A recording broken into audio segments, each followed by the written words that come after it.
Po ba ang swerte sa inyo na kahit anong gawin ninyong kayod ay sa wala't wala? Ako'y may ituturo sa inyo sa pamamagitan ng susi.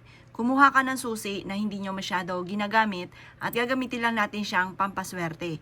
Kailangan natin ng susi ng tagumpay para tayo ay maging matagumpay. Gagamit tayo ng susi at itong susing ito ang gagamitin po natin para tayo ay maka-attract ng swerte, para mabuksan na ang pintuan ng ating pong tagumpay.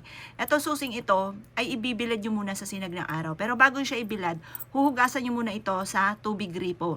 At pagkatapos, sa umaga nyo siya gagawin ng mga bandang alas 7 ng umaga. At pagkatapos na hugasan nyo siya po ay ibibilad nyo na sa sinag ng araw. Hayaan nyo siyang kusang matuyo. Sa umaga nyo lang ito gagawin at hindi siya pwede sa gabi at hindi rin siya lalo na pwede sa hapon. Gumagamit po tayo ng kanan. Ito po ay pampaswerte at hindi po ito gumagamit ng kaliwa. Kaya sa umaga natin siya gagawin. Pero na lamang kapag full moon, pwede tayong gumawa. Syempre, lalo na kapag po full moon.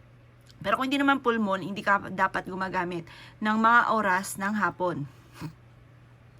Proven po ito, napakaswerte po nito, basta't naniniwala ka.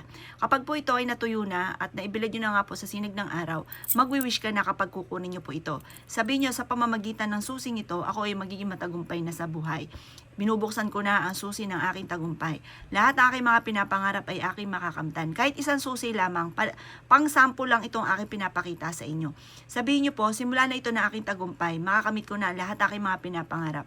Siksik-liglig at umapot, napakaraming blessing araw-araw ang darating sa akin. Hindi na ako mamumblema sa pera. Lahat ng aking mga pinapangarap ay aking makakamtan. Basta sabihin nyo na lahat ang gusto ninyo na walang gamit na sana, direct to the point. Pag nag-wish ka, siguraduhin nyo mga bossing ko na ikaw ay naniniwala sa mga wishes ninyo.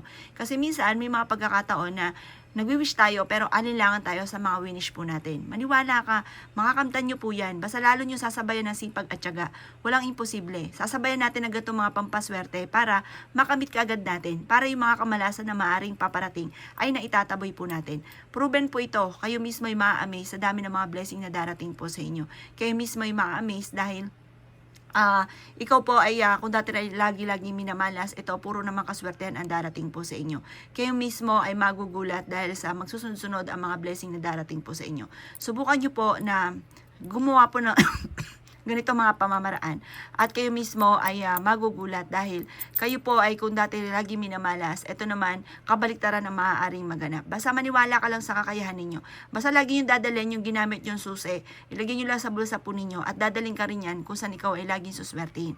Kaya ako kininiwala at naisyo po itong gawin ay siya mga boss. Good luck po sa inyo po lahat.